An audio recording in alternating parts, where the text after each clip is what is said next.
Number 1. Leviathan. Isaiah 27:1 says, "In that day the Lord will punish Leviathan, the fleeing serpent, with his fierce and great and mighty sword, even Leviathan the twisted serpent, and he will kill the dragon who lives in the sea." The Leviathan was a fierce serpentine sea monster with multiple heads that ran amok in the Old Testament. A sea monster mentioned in Revelations may be a permutation of it. The monster's defeat at the hands of God preceded creation, making it a beast of chaos.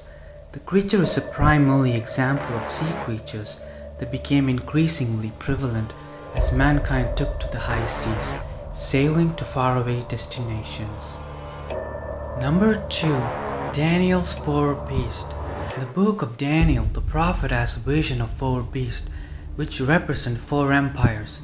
The creatures all emerge from the sea, terrifying and destructive, yet like the empires of the world.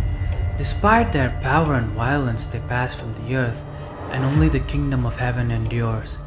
The first beast is described as being a lion-eagle hybrid, and the next looks like a bear and was created to devour much flesh. The third of Daniel's beasts is like a leopard creature with four wings and four heads. Finally, the fourth beast is the destroyer of the entire world in Daniel's vision. This fearsome creature has 10 horns and teeth made of iron. Number 3. Cherubim.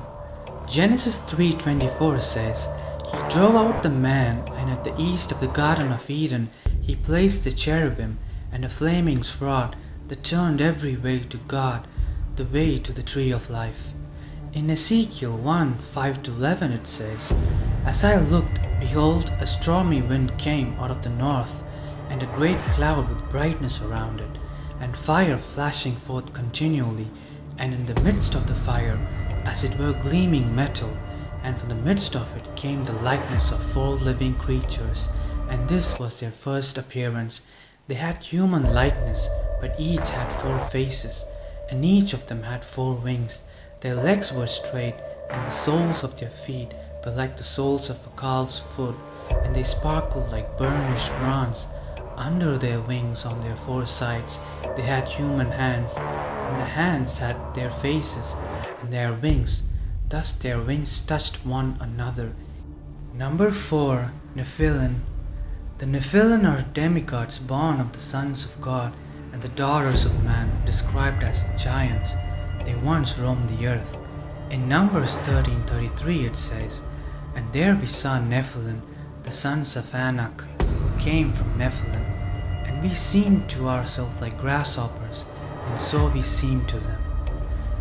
When people began to multiply on the face of the ground, and daughters were born to them, the sons of God saw that they were fair, and they took wives for themselves, of all that they chose.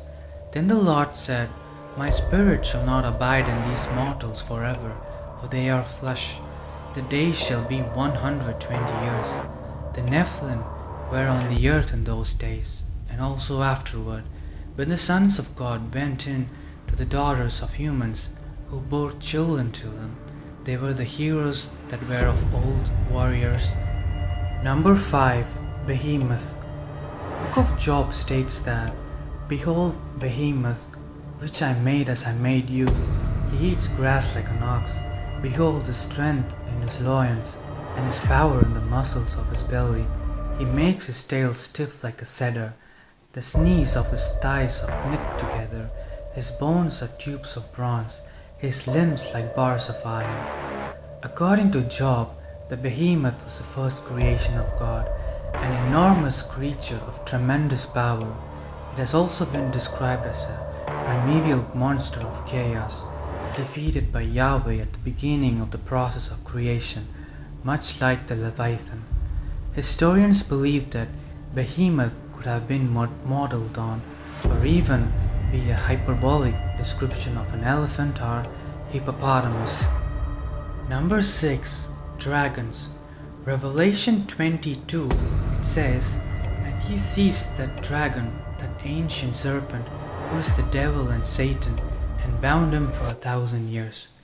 Dragons are mentioned by name several times in the Bible, and are conflated with a number of other creatures, throughout, including sea monster, including the Leviathan, and are thought to be derived from crocodiles. Dragons appear in the mythology of several ancient and medieval culture. It's possible early man attempted to explain the discovery of dinosaur fossils with the dragon myth. There are also numerous works of art depicting Saint George slaying a dragon. The Bible is a historical time capsule of the beliefs of its day, and it would be nothing more shocking if dragons didn't make an appearance. Number 7. Vampires. Proverbs 30:14 states, "There are those whose teeth are swords, whose fangs are knives, to devour the poor from off the earth, the needy from among mankind." However, these are theologians who believe the connection between Satan drinking blood and sinning are made clear in the Bible. To be clear, the word vampire never appears in the Bible. However, modern vampire mythology didn't appear until around 12th century. Meanwhile, mythological beings that were believed to be blood drinkers traced their origin all the way back to ancient Egypt. It's possible these creatures are basically the same as vampires, just not called such. Do Bible verses such as, "And I saw a woman drunk with the blood of saints, the blood of the martyrs of Jesus," indicate vampirism? It's impossible to know, but numerous mentions of Bible that blood and blood drinking do appear in the Bible.